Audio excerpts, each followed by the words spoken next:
What up, Treasure Fam? All right, check it out. Tonight we have some awesome people coming in.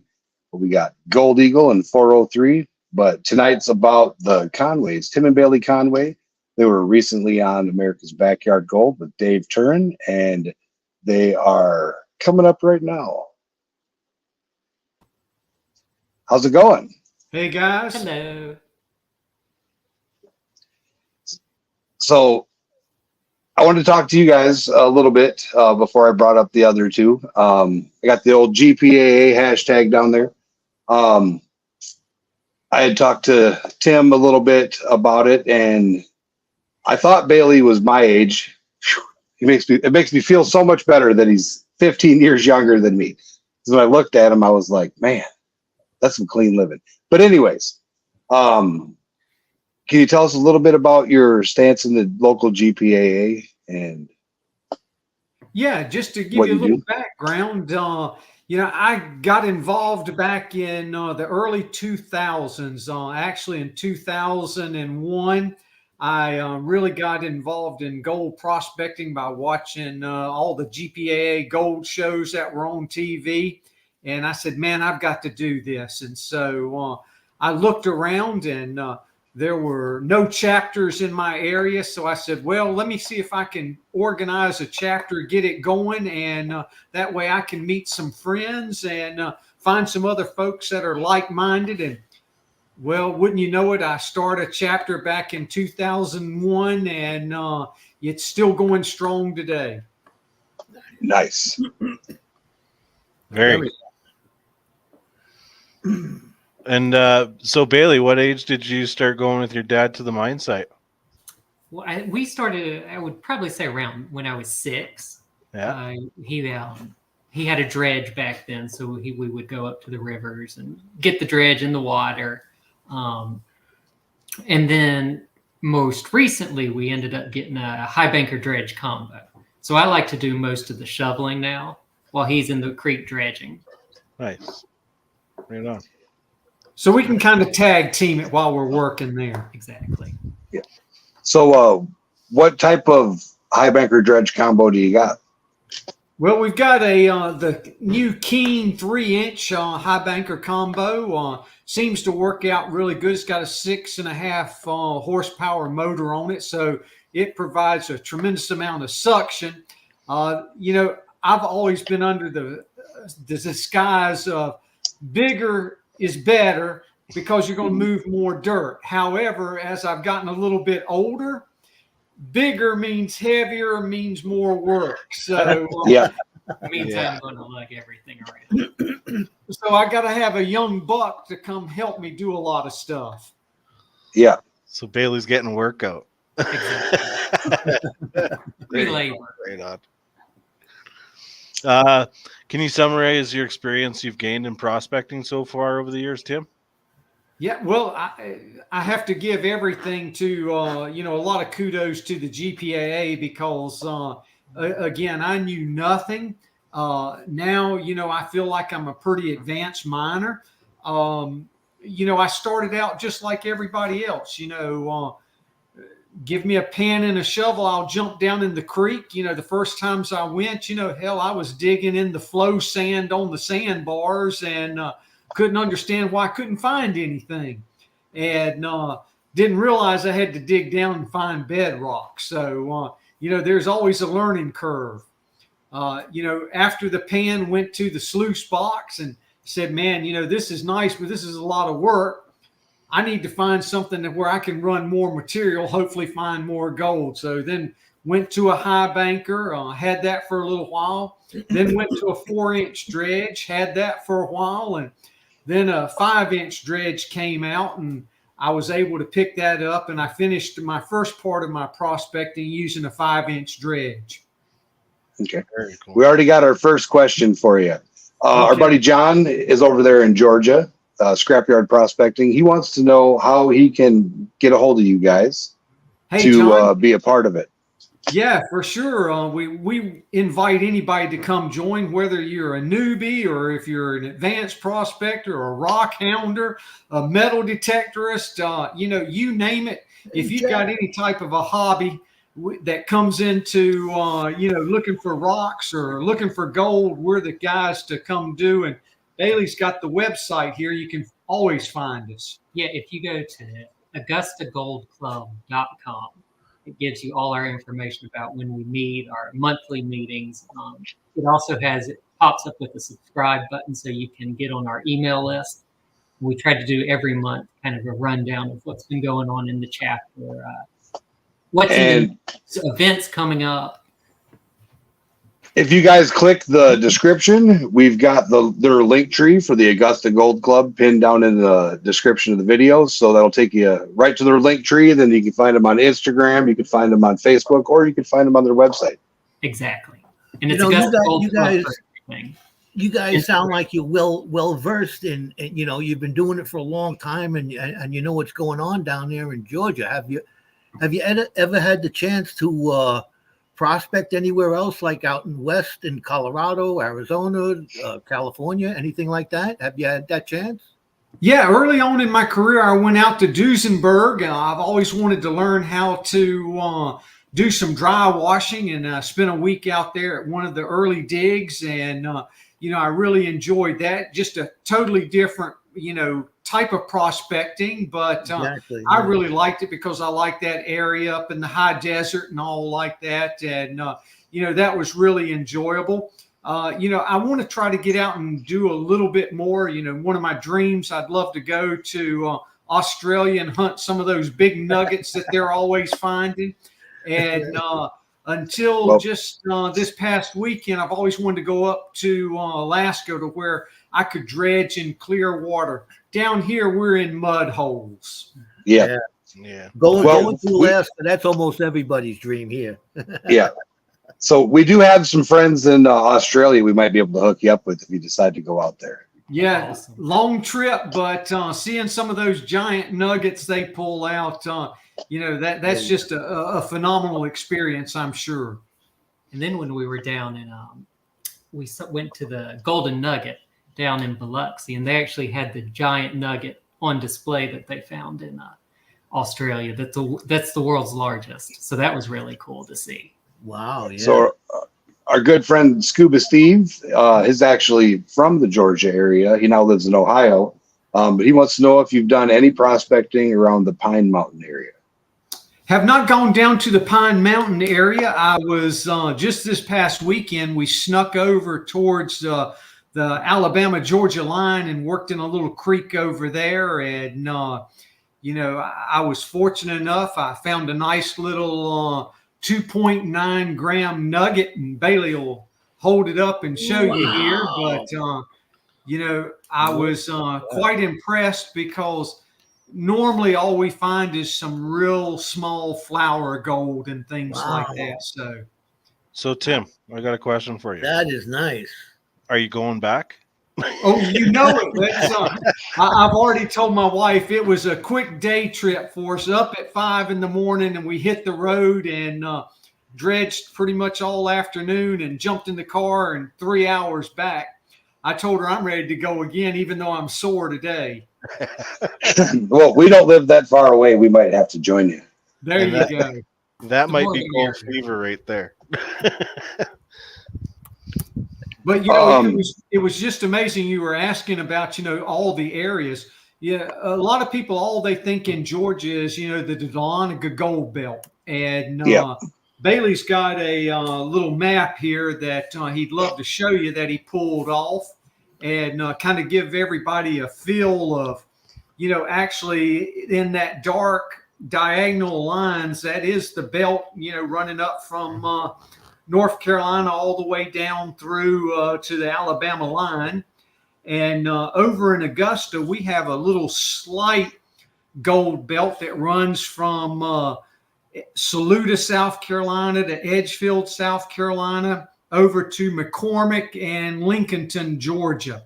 That's our little belt, about 40 minutes away from us here. Okay. Nice. So you're in some pretty prime gold country by the sounds of it, eh? Yeah. Well, it's here. You just have to, again, find since everything's on private property, always having to get the permission, is what we try to educate all of our members. Right. We want to have a good reputation in the area. And, it just seems like we spend a lot of our time at the club, making sure we educate people on the right ways to prospect. And that's the one thing I liked about the America's Backyard Gold is it really emphasized, get permission first, make sure you're not on the private property. That I think was a really good teaching aspect of the show. Absolutely. So do you own your own claim, or does or the club that you're part of, does it have its own land access? Yes, our club leases a small piece of property over in McCormick, South Carolina. And we do it just so that we can cover the fee. Our members pay $5 a month per family in 2 increments throughout the year. So it's the cheapest fun you can have, and it allows for again, basically 35 miles up the road. Our members can find a little place to go pan and sluice and do a little prospecting. Awesome. Nice. So one of the questions I have about that, being new to the clubs, we joined the Statesville Club, but there's a lot of other clubs in North Carolina, as I'm sure you're aware. Now, are people able to join? Like Joe, he's a member of the Montana Club. So are people able to join other clubs besides their regional club? Or say, like, I come out there and hang out with you guys for a week with me and the wife and the dogs, and we want to join your club. Are there any special parameters where you have rules for once a month, or twice a year, or something like that for meetings? No, we're kind of flexible on everything. We just want people to show up. It's always nice when you have a full house. When I started back almost 2.5 years ago, our club was basically defunct. We were out of all of the proper documentations with GPAA National. We'd lost, basically doing everything the proper way. We only had 3 or 4 people showing up that just sat around the table and just had a little chit chat here and there. And because COVID really hit the club hard. Yes, COVID was the deciding factor. A lot of our members were older. Nobody wanted to get together. So as soon as we came in, I kind of took everything back on my shoulders, and Bailey really helped me a great deal. And, we've brought our club back to, with a lot of energy, and, we've got our membership back, and we're very happy with that. Yeah, the way one of the ways that I got being a member in the Montana Club is that when I went to see a fellow YouTuber on here, he's probably in the chat there somewhere, but I went to visit him out in Montana, and I had to sign the waiver that I'm not going to hold the club responsible for anything if I fall and break my leg, and therefore now I'm a member. So it's going to be quite some time till I return. We had it was the weekend of the club meeting, so I was there for that. But it's going to be some time until I return back there. But they still considered me a member. Well, we always tell folks, if you're interested in our club, we'll be more than happy to put you on our mailing list. That way you get all of our emails. We keep up with, what's going on throughout the whole Southeast. And, we try to promote everything to our members. And again, you don't have to be a member, but our biggest thing is being a chapter of the Gold Prospectors Association of America. We hope that you would join our national organization. That's what keeps us afloat and keeps those magazines coming, and hopefully keeps finding some ground for us. That's like my wife was telling me, I'm just getting ready. I'm going to drive tomorrow down to see this guy and the rest of the crew. But she was telling me that today. Like here in New York, we don't have any clubs like that. There's nobody, because there's no gold in New York. And even if you found gold, the government takes it away. They own the mineral rights. So it's not even worth going prospecting here in New York. And she was telling me, she says, you're not going to get rich from this. And I said, of course I'm not going to get rich from this. She says, you do it for the camaraderie. Yep. Exactly. You do it so you can get out there and go play in the dirt with these guys who Exactly. also love, finding gold. And that's what it's all about. And I wish I had that. I'm glad to hear that the GPA club that you're running is taking off and allowing people to experience that. It's really good. So, what are your guys' hopes and dreams for your club? Well, we'd like to get more outings together. I'm kind of envious of some of our North Carolina clubs. Again, the Statesville chapter, they do a really good job of getting out and having good social activities. They'll run up to Dahlonega for the weekend. They'll run to Thermal City and have a dig there. Again, that's kind of in their backyard, within a 2-hour drive, they can be right there at the mine. So We'll be in Marion. Yeah. This weekend we'll be in Marion. So, that's very helpful for the club there because you can get a good amount of attendance. We're 3 hours away pretty much wherever we want to go prospect. So, sometimes it's a little harder for some of our members, to, drive 3 hours and, work all day and then drive back or, spend a weekend, doing it. But, we're hoping to have more outings and I'd love to, get involved with a couple of the other chapters and see if we can combine some outings as well. That would be fun. It would be cool to have like a database or a website where people could go and put the events that are coming on. So you could easily go in and say, okay, A forum. North Carolina is going to have 10 events coming up in the next 3 months. Well, do you guys yourselves got to, do you promote yourself on social media like YouTube and Instagram and everything like that? We do a lot with Instagram, Facebook, and Twitter. We haven't gotten into YouTube or TikTok really right yet, just because it's typically me that's doing it all the time. So I haven't had much of the time to really give to learning all of that stuff. Yeah, but, I hear you on that. I think if that would be one thing, because I find that Instagram really has a lot of prospectors and prospecting related information on there. I think we ended up starting the Instagram page 2.5 years ago, and it's grown so much that we follow people over in Australia, Alaska, and they follow us back, so we get to see what they're doing in all these places. Well, that's the thing here on YouTube. I'm on the one platform. Like I said earlier, I don't go. I'm not that technical. It surpassed me already. But I stay here on YouTube, and there's a plethora of information from around the world. Oh yeah. Like that. I wouldn't have gotten the opportunity to fly out there and prospect out there in Montana unless I met the guy here on YouTube, and we're still good friends. And it's interesting how the virtual world, you can meet so many different people and you can talk like you're in New York, we're in Georgia, you're in Canada. It's it's amazing how it can bring it together globally. Oh, yeah.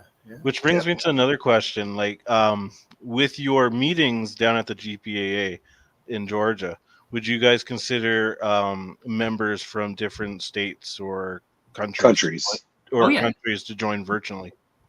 Yeah, for sure. One of the things that we're looking into is actually putting our meetings online so that folks that can attend could actually pull us up and check us out that way.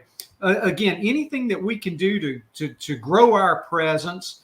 It's very difficult in the media these days because it used to be newspapers where everybody went to get all of their information. Well, basically, the newspapers that, get delivered to your house are defunct, and, everybody's going to the computer nowadays.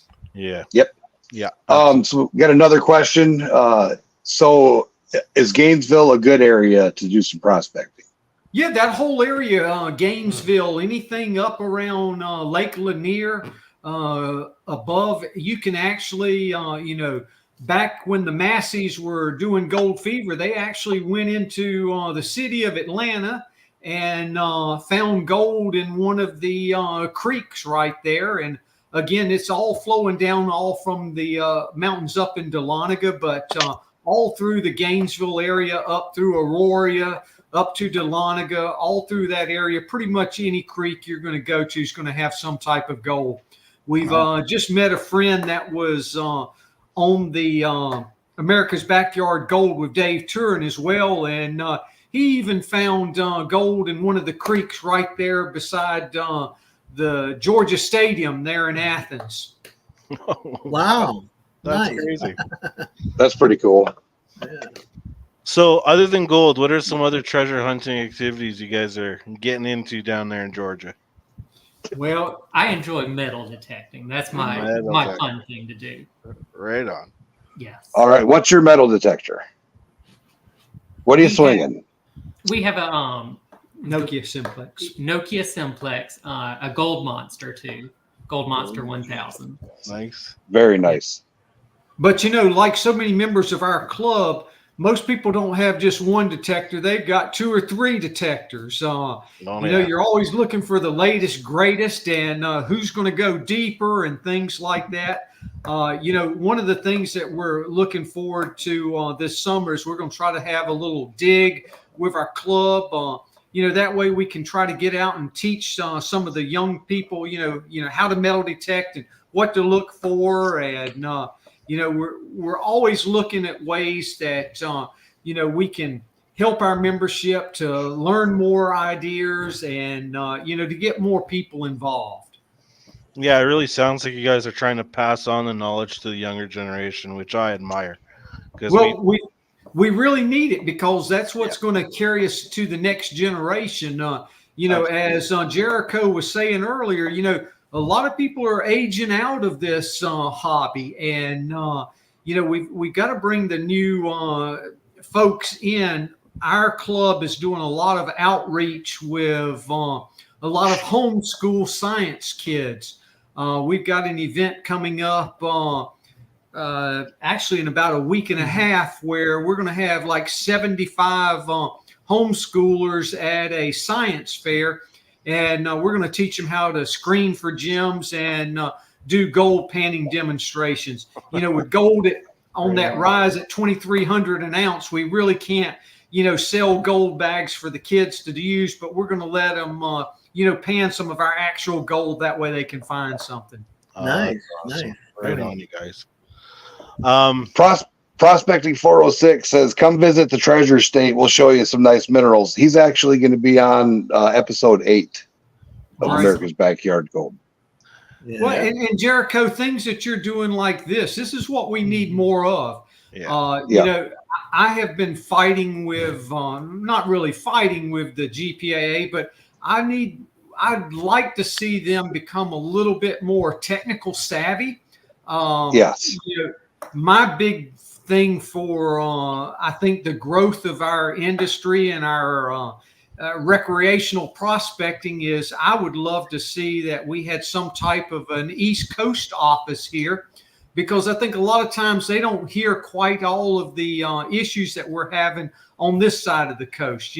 Being that everything is such private property and it's very difficult to find, versus going out and staking a lease, out west. We need boots on the ground that can try to find us some properties here in the area. Sounds like a good job for Bailey. Exactly. Yeah, Exactly. That's the problem. Every time we get involved in these organizations and things like that, when we take the bull by the horns, the next thing you know, you've got 3 other jobs that you've been volunteered for. Yep. I was talking to Kevin the other day, and he was supposed to do a tour of the East Coast, but a lot of things happened with the LDMA, and he got stuck with LDMA claims. And then for those of you that were thinking about attending the Vane Mountain group dig on the 20th through the 28th, it has been canceled and moved to South Carolina. So I don't know if they updated the website on that or not, but Bill told me today to make sure I let everybody know. Yeah, great. It would definitely be an interesting thing. I think that the fact that they don't have anywhere really for the GPAA on the East Coast. I mean, you guys have your private claims, your club claim. but that's not necessarily a national claim. Sure, they got Ohio. There's a couple spots in Ohio, but nothing in Virginia at all. I was quite surprised about that. I talked to the Central Virginia Prospectors Club.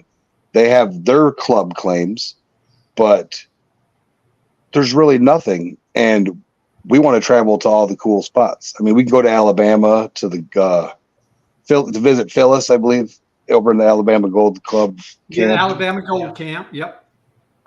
Met with her in person a couple times, but when we were in Wisconsin, we drove 7.5 hours to Nugget Lake.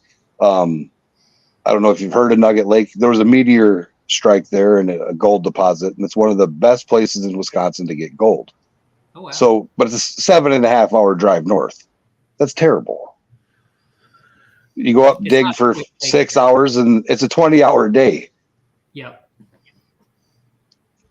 Well, and this is something that I really think that GPAA needs to have somebody task, not one of their staff members right now because they're kind of stretched too thin. But you need a dedicated person to be over here searching. There was a beautiful piece of property up in Dahlonega that just went on the real estate market. It was over 1.5 miles on the Etowah and 140 some acres. But Ooh, nice. what did I see? It was like $1.2 million. Oh, I man. think it was a little out of the LDMA price book, but what's happened is, since Dahlonega is only, no more than 2 hours away, basically 1.5 hours from Atlanta downtown, all of the big money runs up there. They find these beautiful streams, and even though they've got a lot of gold in them, they think, oh, this is going to be a great trout stream. And, they build their cabin and they stock the trout, and so long prospectors. Yep. Yeah, so our geologist buddy from Canada, he's going to be driving 21 hours to come down to the spring dirt fling. And then he said he's got, talking about aging out of the industry, he's got 3 kids that have to go to college, and one of them wants to be a pilot. He's not going to be able to retire until he's 125. There you go. It seems like the more you make, the more they take. So, it seems like, you try to keep a little bit, but it comes in one hand and goes out the other. Absolutely. And as well as I do, our prospecting hobbies are not very inexpensive. Yeah, it can be expensive.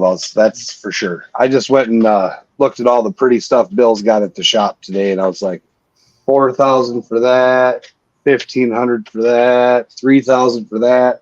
I need a job. Yeah, it adds up quick, or you need to find some gold quick. Yeah. I'm gonna have to come hang out with you. Maybe we could find a couple more of them 2-gram nuggets. Yeah, for sure. Yeah, that's. Speaking of that, what is your most favorite thing to search for when you're out in the field? Ooh.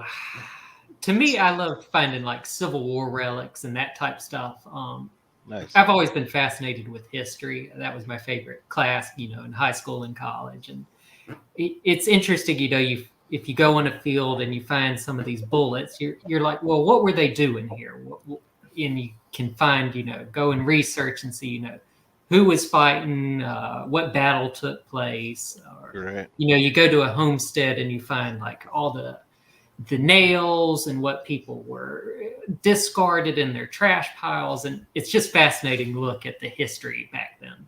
Absolutely. Yeah, I agree with that. How about you, Tim? I'm the same way. I had a metal detector when I was a little kid, and it's always fascinated me. I can remember a trip where we went down through Savannah way back when, and I found an old musket ball and an old Civil War bullet, and I was like, man, I'm hooked. And from there, it never leaves me. You always want to get out, and you never know what the next hole's going to bring up. It may be a bottle top, or it may be a nail, or it may be a nice silver coin. You just don't know. You just never know. This is one of the bullets we just recently found, which was pretty cool. Oh, look at that. Nice. 2-ringer or 3-ringer? I believe 2-ringer. Nice. So what does that mean? 2-ringer or 3-ringer? What does that mean?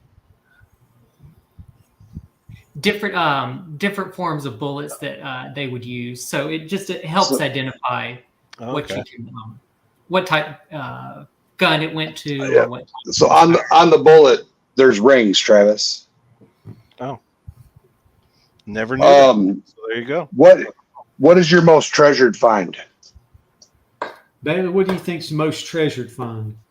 Well, yours is probably the nugget you just found. Yeah, I'm going to have to say the nugget, even though I didn't find it with a detector, but it's big enough that it would have sounded off. That's for sure. Oh yeah. With the detector would probably be this size. That is the thing I was talking about right there. Yeah. What is that? It is a Pirate treasure. Yep, 1600s pirate cob coin. Wow. So it's probably Spanish. It doesn't have a whole lot of markings that you can read, but it was stamped, and all the coins from the research I've done that are all irregular. So you're never going to find one that is pristine like what you see today with the pennies or the quarters.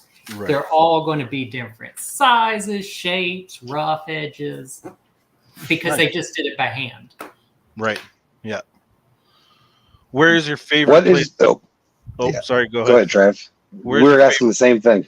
Okay. Where is your favorite place to look for treasure? I like the beach. I think the beach is cool. You know, I love following like Gary Drayton and seeing what he does down in Florida and all the just fascinating stuff he finds. You know, it could be pirate treasure. It could be sunken ships. Right. It could be a gold ring that someone lost at the beach. Yep. Nice. All right. Yeah. Nick wants to know what was the most gold you ever found in one day? The most gold I ever found, I was dredging up just outside of the Dahlonega, and I pulled in a 1/2 ounce with a 4-inch dredge. Biggest cleanup ever. Wow. Man. One day? One day. Holy. So, I hit a nice little area and on the bedrock, and I was tickled pink. And, you know, everything was all small, fine gold, but obviously there was a little pocket that nobody had, gotten involved in. And again, that was my biggest cleanup. How deep? How deep were you? I was probably no more than 1.5 feet, 2 feet overburden. Nice. Wow. And where I was working this weekend, the overburden, there was a lot of bedrock coming in off of the side of the bank, and I was probably only working all the cracks and only had maybe 8 to 10 inches of overburden on there, but it was just hard packed in between those cracks. Wow, man. Yes. I'm excited to go back. I bet. What's the strangest thing you have found treasure hunting? No,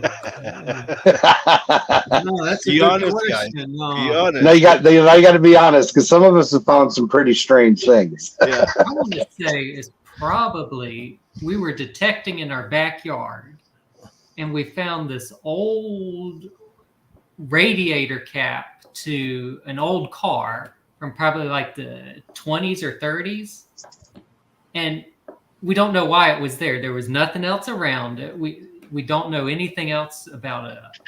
The house has been the same as it always has been, so you wouldn't think it would be there. Huh. We haven't found really anything that's too out of the ordinary. We find a lot of bottle caps. Yeah. Pull tabs, nails, bits of pieces of any type of metal. You know, we pretty much dig all our targets because you just never know. You never know. Yeah. Yeah, I'm waiting to be one of these guys where, you know, you go out and you find a nice hoard in the backyard or something. You know, that's the ultimate goal. Rock Butcher's been working a mine out in Arizona, and he just won a metal detector on one of the Detectors channel's subscriber giveaways. And he said he's looking forward to trying out his new metal detector around Robber's Roost Outcrop near Tombstone, Arizona. And he said that's where they used to hide and rob the stagecoach. Should be some shells there at least. Oh, that's cool. There should be something there, that's for sure. Yeah. Yep. Yeah. I have two metal detectors that my father left for me. You know, they're old. He used to use them back in the 80s, and he used to find all kinds of stuff. But he only did, you know, he'd go to the local beaches here in New York and find a lot of gold jewelry and stuff like that. So I'm actually excited about. I'm bringing two metal detectors with me down to North Carolina, and I'm excited. Hopefully, I can find something, you know, an old musket ball, some old bullets, or something like that. You know, because I never had the opportunity to do much detecting with them. I went with my father, once or twice, but you know, this is going to be the real deal here. I got to even try and remember how to use them. They're old. They're I old. got The you. ones I got. We're it's taking him to detectors still work just as good as the new ones today. Yeah. I don't know if you ever heard of the Fisher and Spectrum. They're from back in the. He used to use them back in the 80s, late 80s, I guess you would say. But yeah, Go ahead. we're taking Joe up to Brown Mountain. There's a couple old mines up there that have been shut down. We cannot prospect Wilson's Creek. It's one of those the boulders the size like cars and houses. Could you imagine the gold in there? But it's one of them scenic byway things or whatever. But the road's so terrible, nobody in a nice car is gonna drive it. But we're taking them up on the mountain. Yeah, it's look but no touch. There you go. Yep. Yeah. But all the tributaries were able to detect and prospect in. So we got a geologist from North Carolina sent me some coordinates. He was pulling out quite a few 1 gram nuggets, some smaller. But the biggest he had was 19 and a half. Wow. That's nice. Oof. Yep, that is nice. Yeah, that'll make you want to go jump in there and detect something. Mhm. Right? Even my well, little Mine Lab 66 will find that. There you go. That's right. Yeah, well, one of the things, Jericho, we wanted to talk to you about, you know, we've been very fortunate that with all the work we've done with the prospecting club, you know, we got selected to be on Dave Turin's new show, America's Backyard Gold. Have any of y'all seen those? Yeah, I was just going to ask you, how do you do your prospecting? And for those who haven't seen your episode of American Backyard Prospectors, could you kind of explain your setup? Yeah, we were on our club claim in McCormick, South Carolina, and you know, we went through a whole series of Zoom calls from all the folks over in London to check and find out if, you know, we were legit and you know, what Bailey and I were like, and you know, how we might come across as you know, potential prospectors, you know, if they came down and filmed us. And after we went through all of that, they called and said, hey, you know, could you be available, you know, mid-September for possibly being included? And so they came on down to McCormick. We set up, they came down and production crew to make sure where we were going to be the week prior.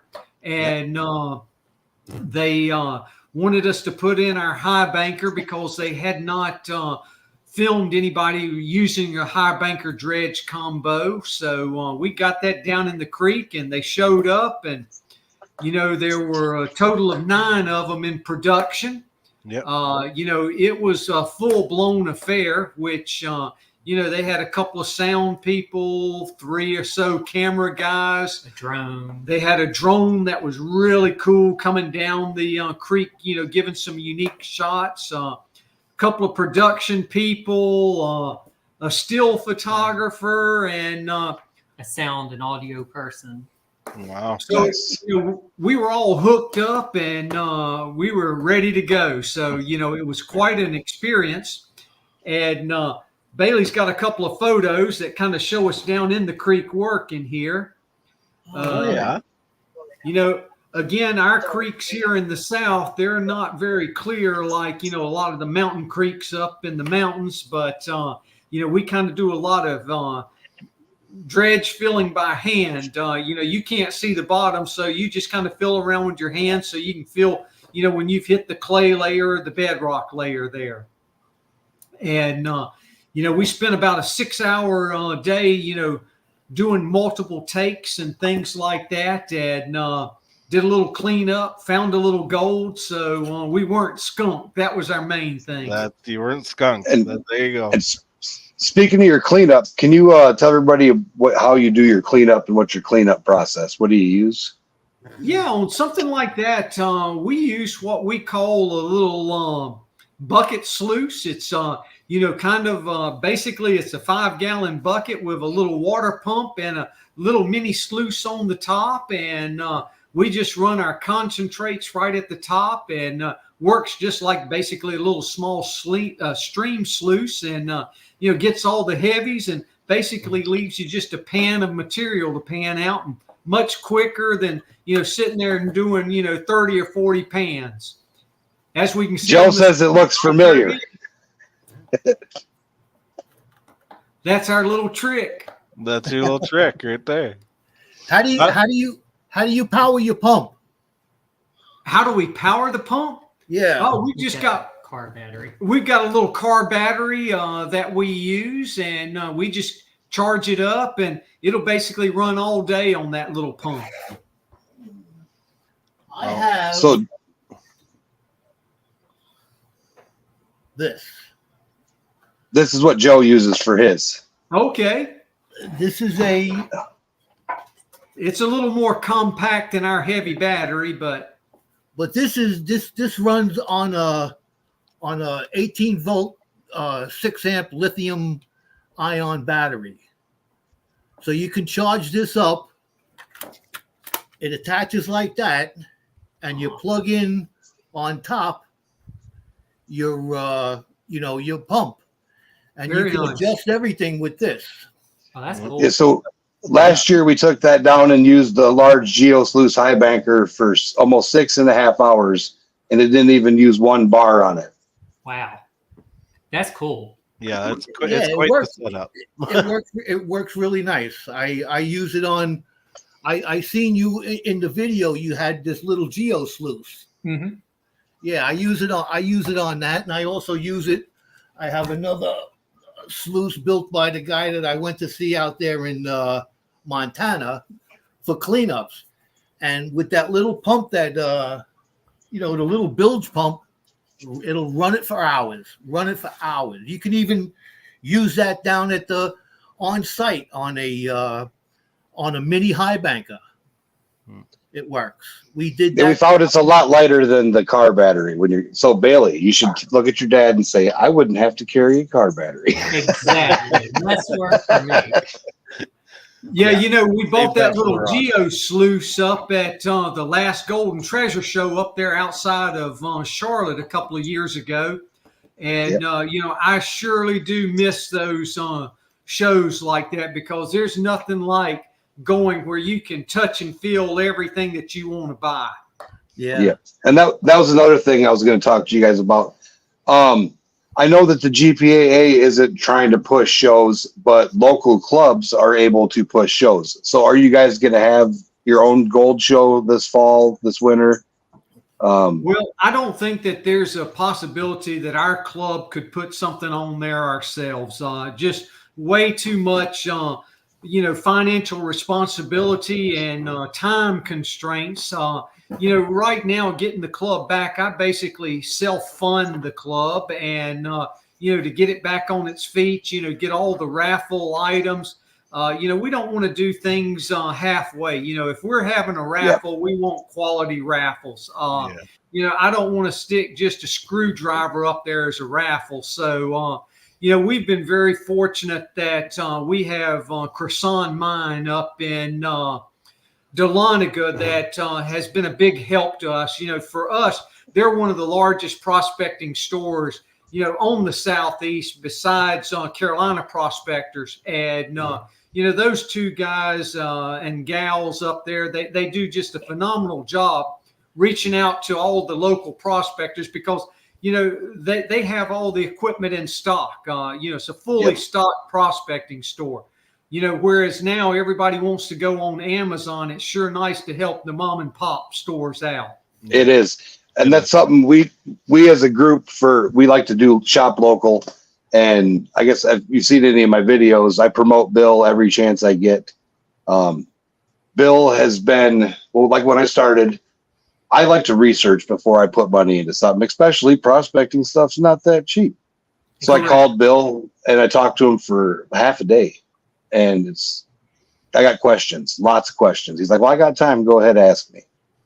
And he took the time, not knowing me from Adam, and answered every question I had about every different type of equipment and made suggestions. And then he actually introduced me to the goldhound, which is basically a yabby pump, but just a little bit different. And it's nice when you can have people like Bill and the people over at Chrisen that know about these things. And for those new people, they can tell you that's a waste of your money, waste of your time. How often are you going to be doing it? That was the first question he asked me. So you want to spend money? All right. I love people that come to my store to spend money, but how often are you going to do this? Exactly. How often are you going to use this? And he helped me figure out what I needed and where to go from there. So it's definitely nice to have people like Bill in your corner. Well, and they also have the expertise that you're not going to get off of Amazon either. That's right. And then one thing, like going back to the raffles, we try to find things that are a little bit different. So like right now we use these gold bar boxes that we put a mystery item in so that our members can, pick it up and try and figure out what they have. So we try to do things that are a little bit more different and fun and not your you picked that heavy gold bar up pretty easy. Yeah, I'm like, wow. I wish it was real. You sure lift a lot of rocks. You picked that up real quick. Yeah, one of the things we're going to do a little bit later on in the summer, since we meet at a putt-putt facility in Augusta, they have a great conference room in the back that we're able to use, and it's really a phenomenal place. And they've worked with us extremely well on being accommodating, and they make sure that they have pizzas and all ready for us whenever we're coming out. But we're going to do a little putt-putt tournament. We've ordered up some gold golf balls so that we can again stick with the gold feel.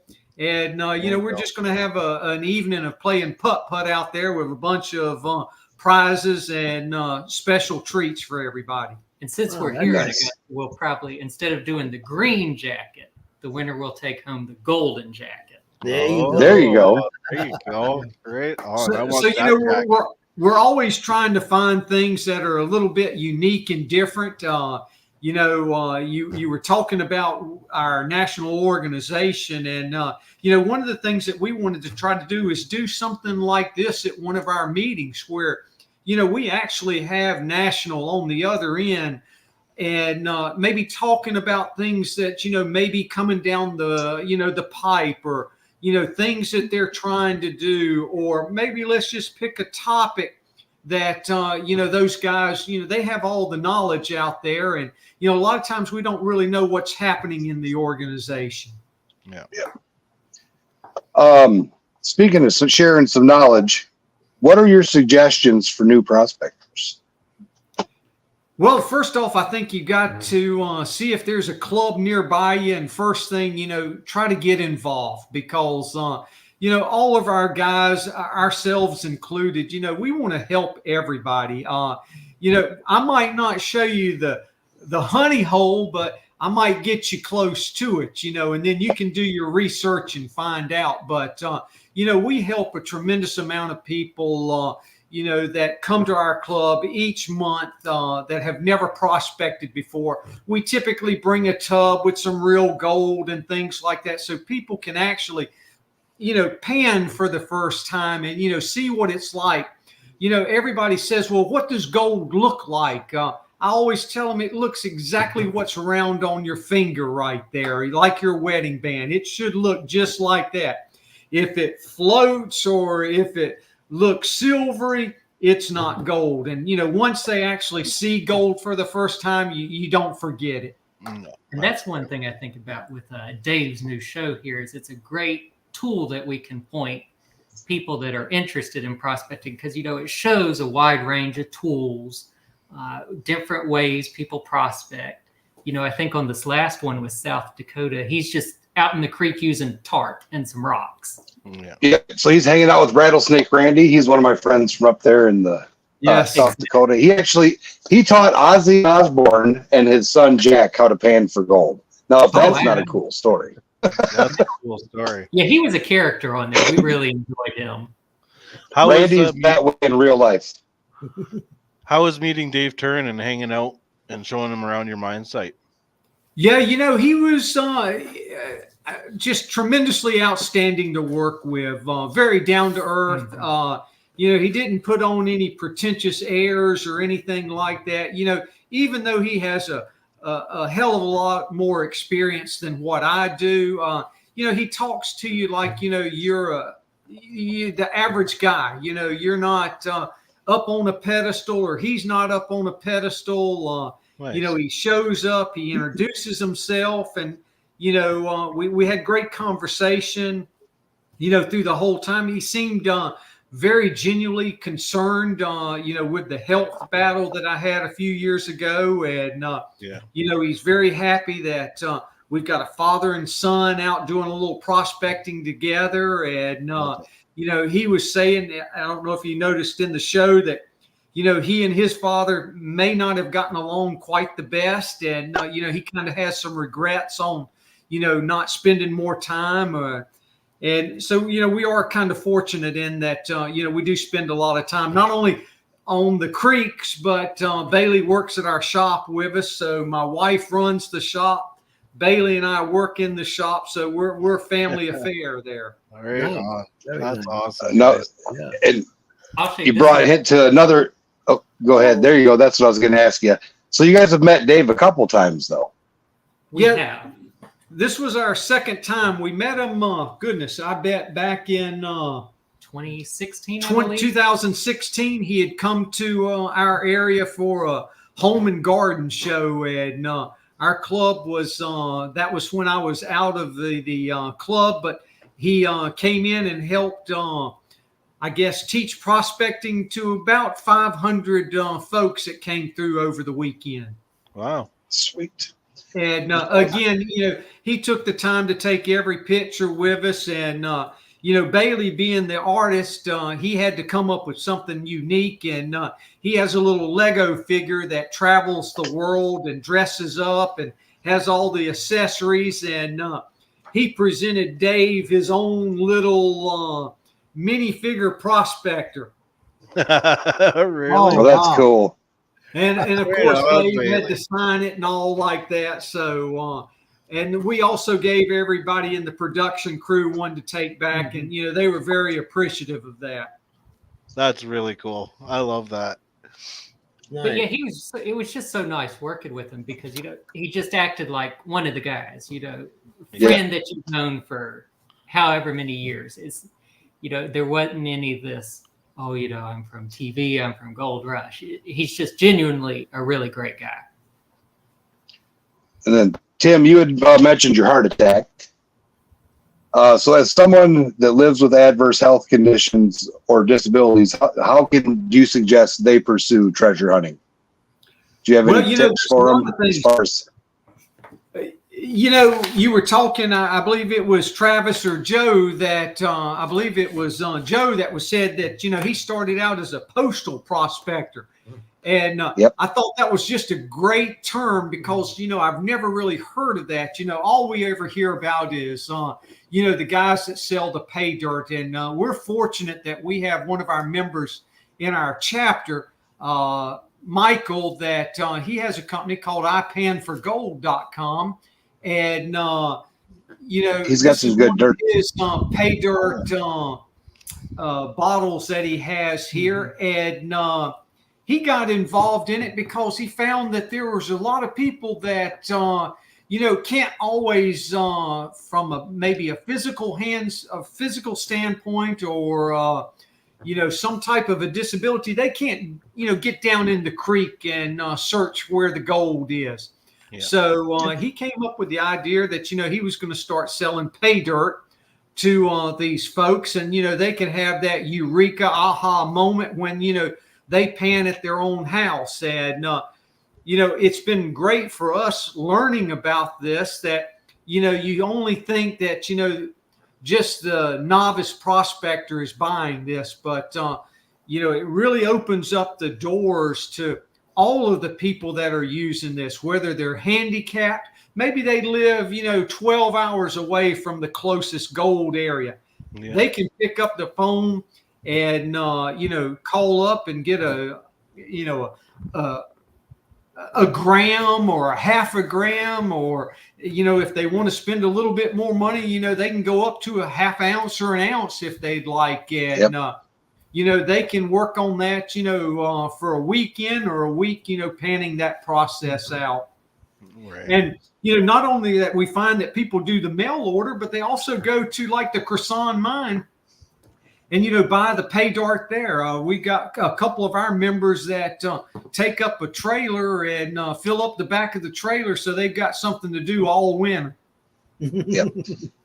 We go to the Lucky Strike and pull bags. Joe will be down here, and he's gonna leave with probably 5 or 6 40-pound feed sacks full of dirt to take home with him.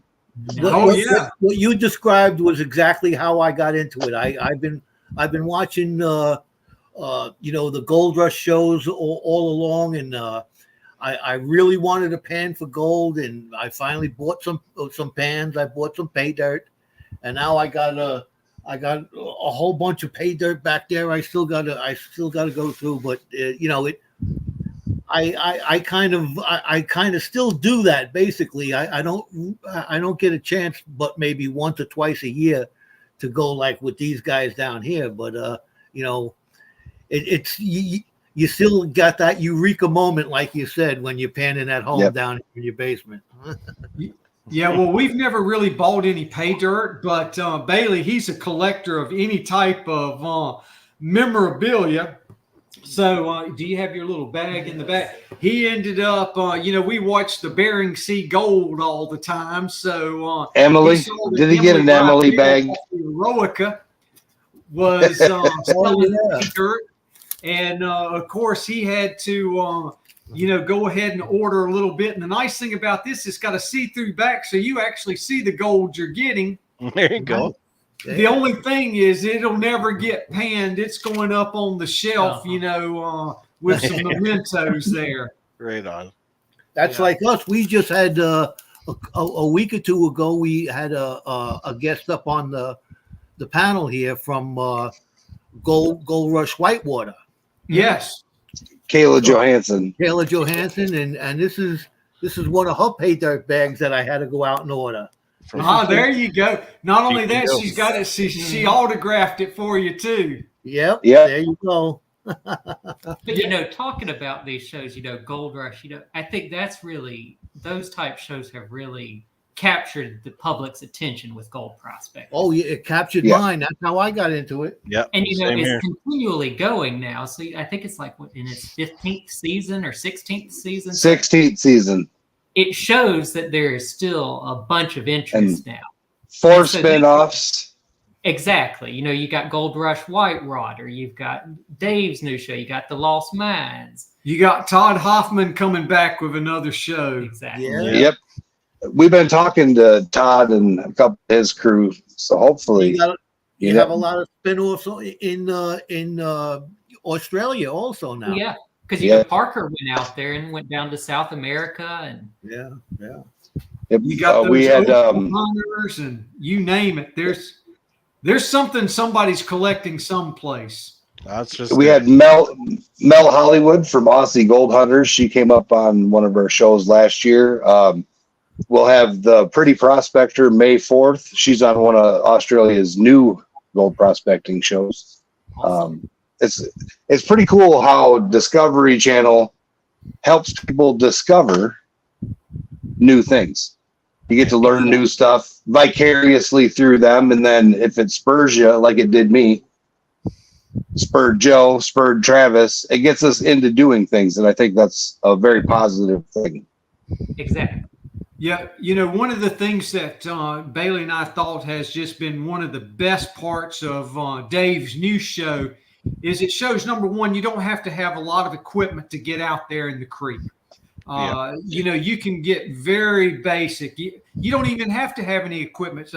He does some of the sniping out in California where, they just have a mask and a snorkel and, they're finding gold. Doesn't cost you anything there. But, then they also have, we like it that they put up a little bit on the screen of, what the gold was found, what's it worth? Because with me being president and also a state chapter representative, the first question everybody wants to know is, how much gold can I find? Again, my number one response is, you're not going to get rich financially. You're going to get rich in meeting all of the folks that you're going to do and getting out in the great outdoors. Exactly. Yes. Yeah. I tell people we're recreational prospectors. We're not running the big mining equipment like Parker and all those guys up in the Yukon and the British Columbia and everything like that. We're not spending millions of dollars to hopefully make millions of dollars. We're hoping to get out there and find a little color and just say, look, we found something. We're having a great time. I see, not the 7,000 ounces. I see a lot of times the excitement in people's faces. Even like today, I went to the bank to get some cash to put gas in my car and stuff. And I told her, you got to do my card because I'm going to be taking a trip. And she says, where you going? She was friendly. I told her I'm a gold prospector. She really, they seem automatically excited when you say that. I've said it to my doctors, my dentists, the nurses, people I talk to.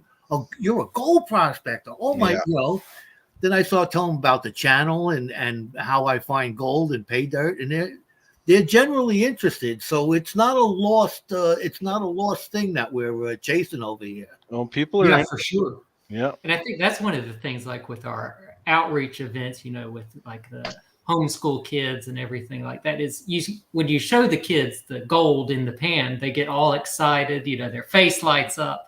So you want to carry that on and hope that inspires them to continue looking for stuff. Well, I've done it exactly what you did with my grandchildren.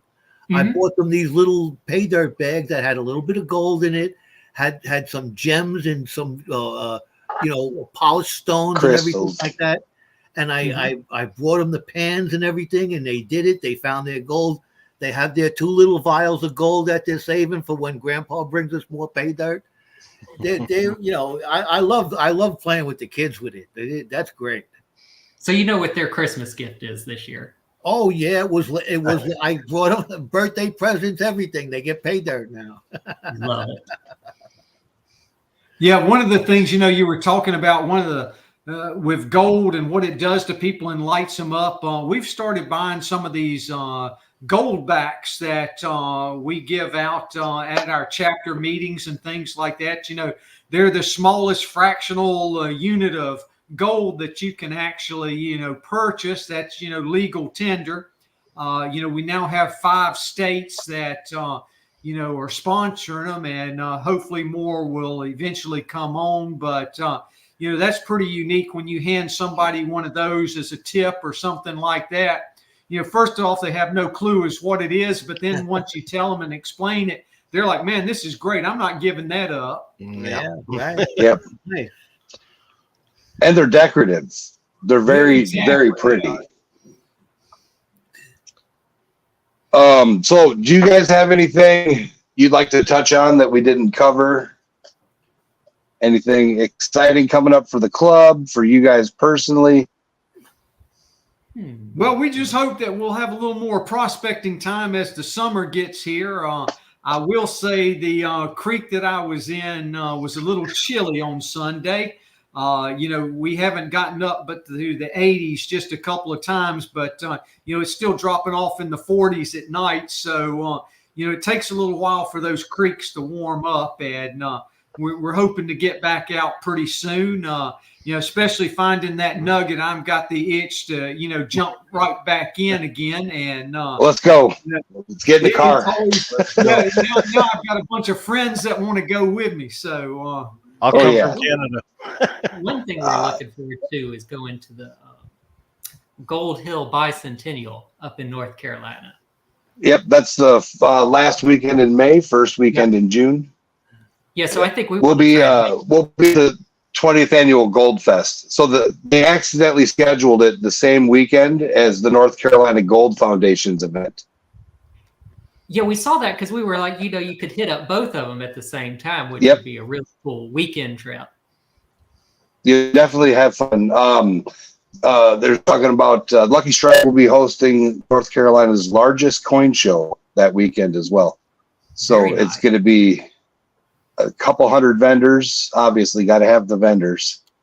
Bill's going to have his 4 tents set up, and we'll have a tent there. So hopefully we get to see you guys because we'll be working that weekend. So, and speaking of coins, here's a cool little piece we just picked up. Bailey's into some of the small gold coins that are available now. Oh, the grammars. Yes, this is a 1 gram from the Canadian Mint. Oh yeah, that's the Canadian. Tiny, it's smaller than a penny. Yeah. Yep.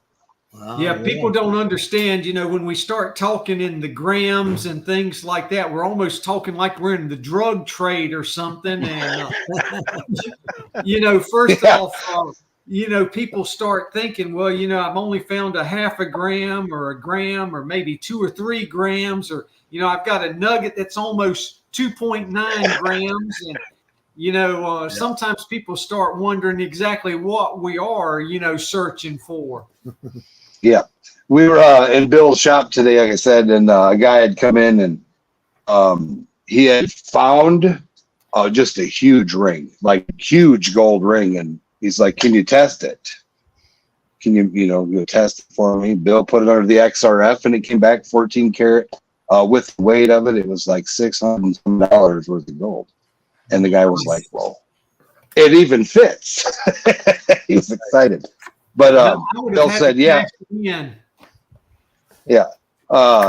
Bill had said something about, so if you're trying to get that dope, that's 28 grams. If you're measuring gold, it's 31. So you got to be careful when you're talking about ounces.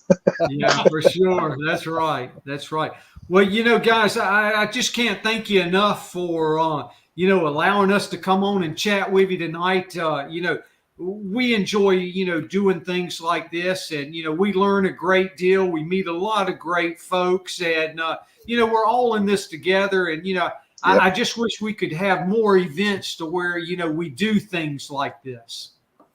Absolutely. You guys are always welcome. We go live on Trav's channel on Sluice and Sundays. So if you guys want to set up your backyard's geo sluice setup and run some material, you're more than welcome to set your camera up and join us. Anytime. We go live quite a bit. Saying too, if anyone out there has any events that are coming up and they want to promote it, we're more than happy to share it with our members in our monthly email blast. We want to get people excited and interested in events that are not just in Georgia, but South Carolina, Florida, Alabama, Tennessee, North Carolina, Canada. Exactly. New York, yeah. New York. Yeah. I'm gonna look you up on Instagram and follow you guys because you seem to have some pretty good gold in Georgia, which I didn't know. Oh, they do. No, there's no gold in Georgia, Joe. You stay in New York. Ah, yeah. Yeah. We don't have anything down here. We don't want to find you our good glory holes and all like that. Speaking of the gold up in Georgia, we were up in Dahlonega, I guess 2 weekends ago, and they found enough gold in Dahlonega that the U.S. Mint actually built a mint there in Dahlonega that was operational for a few years until the Civil War, and then that got taken over by the Confederates, and then the mint actually burned down in a fire. And they built a new building in its place, and it's become part of the college up there. And the dome is actually coated in gold from Dahlonega. Oh, wow. That's cool. They have to resurface it every few years, like every 20 years or so. And I think what did they end up putting 17 ounces back up on the dome? Wow, Man, that's an expensive dome.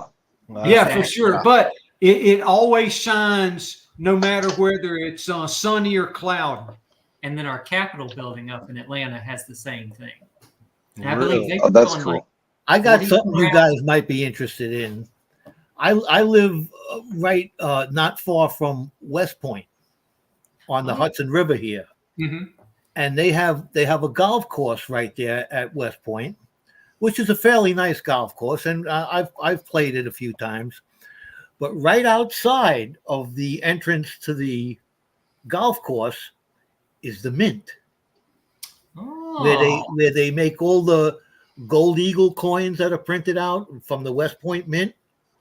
It's right there. I was in awe when I pulled into the golf course for the first time and seen the mint right there.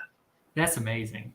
It's really cool what you can find out there. You never know what you're going to find. Yeah, I collect some gold coins myself, and I have a few of them from a few from the mint right across the river from me. Yeah, a few. We call him Gold Eagle because he's got a pile of gold eagles. Well, he's the smart one. Yeah, you might as well keep the gold because it's actually worth something right this moment.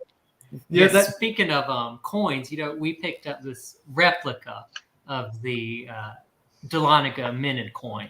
Oh wow, that's nice. So it shows kind of what it would look like. And this one was from, I believe, 1861 is this replica.